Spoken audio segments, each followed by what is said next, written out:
How many times this week have you held back your true opinions to avoid conflict? How many times have you suppressed your sincere thoughts out of fear that someone might not love you? How many decisions have you made, not based on your beliefs, but on what might make There everyone more must be a way comfortable? out The of most dangerous discovery of Machiavelli was not how to seize power, but why those who seek to please everyone inevitably fail. In his practice, the diplomat from Florence, Machiavelli, noted examples of leaders suffering from the so-called disease of pleasing. They were Good evening. I individuals who trust you sought are well. universal approval, avoided Well, necessary thank you. conflicts, and believed that kindness would bring And them yourself? loyalty. They compromised their own principles to We're avoid all waiting. criticism, making decisions based on others' What is desires it you rather have to than the say for actual yourself? demands of the situation. They What a convinced beautiful themselves day that for a being loved by picnic. everyone was the path to It's safety and perfect with success. flowers. Machiavelli considered this discovery dangerous, as such flatterers invariably ended up betrayed, used, and destroyed by those they sought to please. Not because they were weak, but because the attempt to please everyone had a strategic cost that no one understood. Today, I will tell you about Machiavelli's most dangerous discovery regarding people who seek sympathy, and why he believed that the desire for universal approval destroys or transforms a person into something extraordinary when they learn to accept hatred as the price for their authenticity. The incident that demonstrated Machiavelli's most dangerous discovery began with a leader he observed during his diplomatic mission in Cesare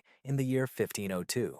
When Cesare Borgia was consolidating power in the Romagna region. This leader, Ramiro de Occa, embodied what Machiavelli would later analyze in The Prince as the fatal flaw of inconsistent governance, driven by the desire to be universally loved.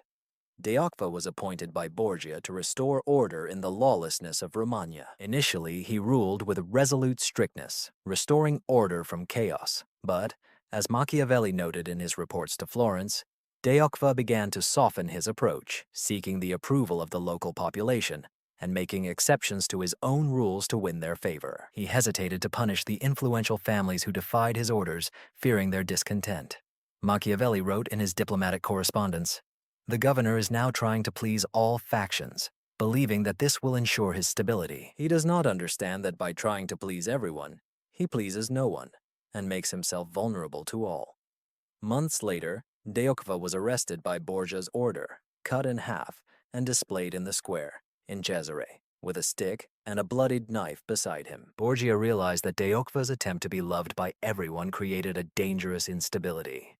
The same people De Occa tried to please celebrated his brutal execution. Machiavelli witnessed this firsthand. He observed how the crowd, once joyfully embracing Dorqua's gentle rule, now enthusiastically welcomed his punishment.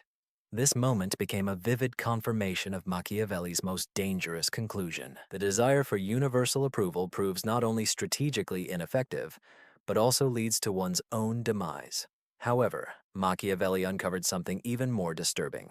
The pattern of destructive appeasement to people seemed universal across different contexts and cultures. Therefore, he began to explore what he later called the necessity of hatred, a strategic principle according to which effective actions inevitably create enemies, and attempts to avoid this lead to even more severe consequences. In the 19th chapter of The Prince, Machiavelli expressed his dangerous discovery with remarkable clarity.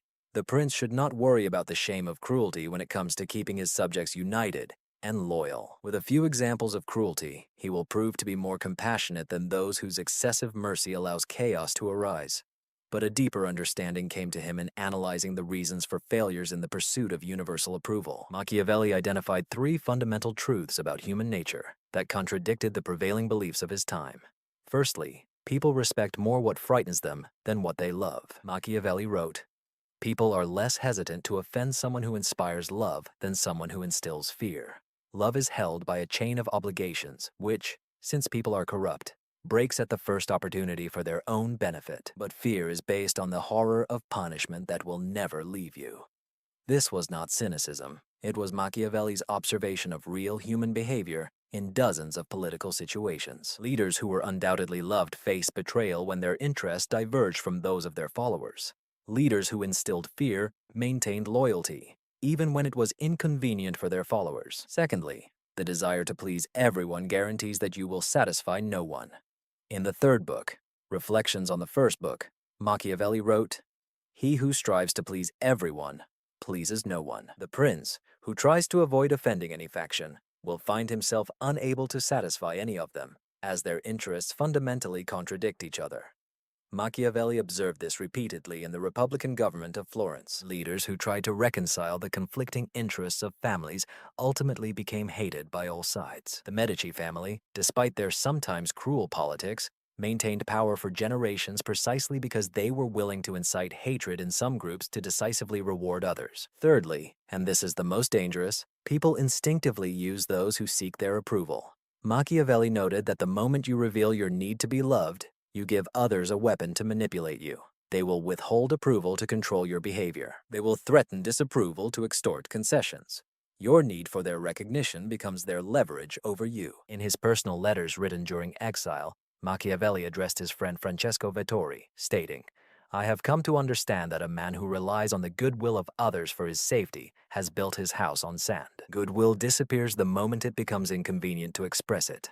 Modern studies in social psychology confirm Machiavelli's observations. Research on leadership effectiveness consistently shows that leaders who prioritize likability over respect achieve worse results for their organizations. Research in negotiation shows that people who signal their need for approval consistently get less favorable deals compared to those who are willing to accept disapproval. Dr. Robert Sutton's research from Stanford on effective leadership shows that the willingness to accept dissatisfaction is a stronger indicator of leadership success than almost any other factor, confirming what Machiavelli noted 500 years ago. The attempt to maintain universal approval creates strategic paralysis. This was not just a political theory. It was an acknowledgement of Machiavelli's fundamental truth about power, influence, and effectiveness. Every significant action provokes opposition, and refusing to accept this opposition guarantees strategic failure. Machiavelli noted that the desire for approval manifests differently in different people. Therefore, he identified 4 distinct patterns that he called the disease of servility. Each of them represents a different way in which people destroy themselves in their quest for universal sympathy. The first type is compromising. Machiavelli described leaders who combined the desire for approval with a willingness to abandon their principles. These people constantly adjusted their positions based on the desires of those around them, believing that flexibility would bring them universal recognition. In The Prince, Machiavelli wrote about such individuals.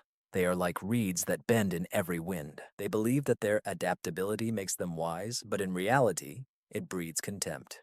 No one trusts a person without firm principles. The compromiser sees every disagreement as an opportunity to find a compromise solution. Even when the compromise between truth and falsehood remains a lie, they exhaust themselves trying to please contradictory groups, ultimately satisfying no one.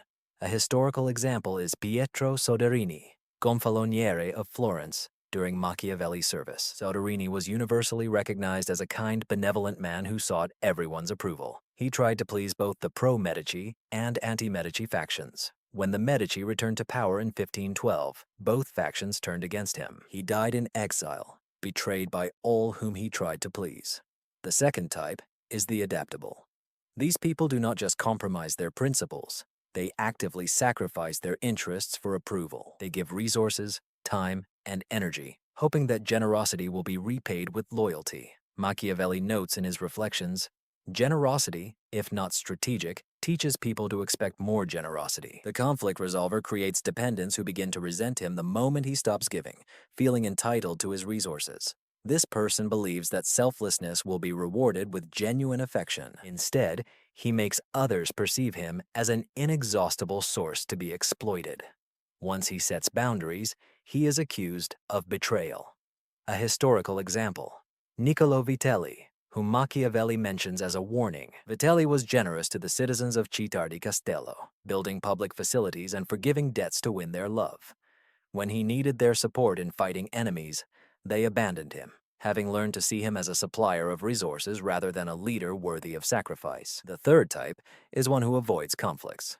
Machiavelli distinguished people who had the right judgment about necessary actions but refused to take them as those actions could create enemies. They clearly saw the problems, but hoped that someone else would solve them or that they would resolve themselves.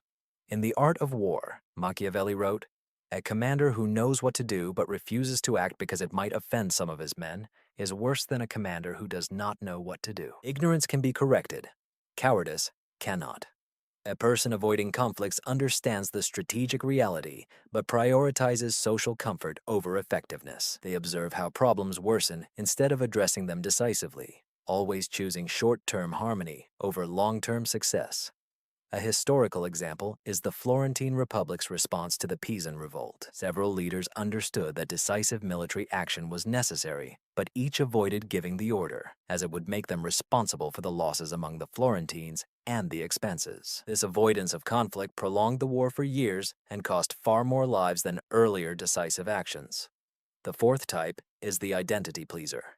This rare and most dangerous type, observed by Machiavelli, makes the desire for approval its core identity. They do not just want to be loved in specific situations, they need universal approval to maintain their self-esteem. Machiavelli wrote in personal correspondence, "There are those who cannot bear to be unloved, no matter how despicable that person may be." They made others' opinions of themselves more important than their own self-esteem. This is the fullest form of slavery. A people pleaser perceives disapproval from others as an existential threat. They cannot distinguish that being unloved and being unworthy are two different things. This makes them completely manipulable by anyone willing to threaten the withdrawal of approval. Although Machiavelli did not specify exact figures for this type, he described it as a state of many members of the merchant class, who, having built their reputation on the ability to be pleasant, find themselves unable to make any decision that could undermine it, even if it contradicts their own interests. Understanding one's specific behavior model is crucial, as each type requires different approaches to what Machiavelli called the necessity of accepting hatred. He observed the destructive consequences of the desire for approval among leaders throughout Italy, and concluded that the quest to be universally loved poses a real threat to both personal effectiveness and political stability. Machiavelli identified 3 specific dangers that made this discovery so threatening. The first danger is strategic paralysis. Machiavelli wrote in The Prince that a prince who wants to preserve his state often must act against his word, against charity, against humanity, and against religion. He must be ready to change his behavior, depending on the winds of fate and changing circumstances. When you need approval from everyone, you cannot take the necessary actions. Every effective decision creates winners and losers. Every policy benefits some at the expense of others. Every boundary you set offends those who thrived in your absence of boundaries. Striving for approval becomes paralyzing, as any significant action will create enemies. He begins to avoid actions, hoping that evading decisions will help him avoid opposition. However, Machiavelli noted that inaction creates more enemies than action, as when you do not make a decision, you let everyone down. A real example, Machiavelli documented how Florence's attempts to maintain neutrality during conflicts between France and Spain led both sides to view Florence as an enemy. In trying to please everyone, Florence pleased no one, and was occupied by both powers at different times. The second danger is exploitation by manipulators. In Discourses, Machiavelli noted, "Nothing makes a person more vulnerable to the designs of others than an obvious need for their approval. The moment you show this need, you hand over the reins of power to them." People in need of approval become targets for those who know how to exploit this need for their own interests. Manipulators instinctively recognize those seeking approval and use strategic withholding of validation to control them. Machiavelli documented this model in detail. Ambitious subordinates identified which leaders needed their approval, then used this need to extract concessions, evade responsibility, and gradually usurp power. A leader, eager to maintain relationships, allowed himself to gradually weaken. A real example. Machiavelli observed how Cesare Borgia deliberately used allies seeking approval. He showered them with praise to make them dependent on his validation, then strategically withheld it to extract political concessions. When he no longer needed them, he eliminated them, knowing they had become too weak to resist effectively. The third danger is the dissolution of identity. The most dangerous thing Machiavelli discovered is that people who define themselves through the approval of others lose touch with their own judgment and interests. They become so focused on external validation that they stop relying on their inner sense of what is true and necessary. In his personal letters, Machiavelli wrote, "I observed how people with notable natural judgment become fools by relying on the opinions of others rather than their own understanding. They cease to be themselves and become mere reflections of what others want to see in them." This creates what Machiavelli called the destruction of virtue, the loss of one's ability to act effectively. When you no longer trust your judgment because you constantly seek external approval, you become incapable of independent thinking or decisive actions. Real consequences. Machiavelli himself observed this in his life. In the years of exile, many former colleagues avoided him because association with him undermined their reputation with the Medici. These same people had previously valued his opinion and sought his advice, but their need for Medici's approval overshadowed their own assessment of his merits.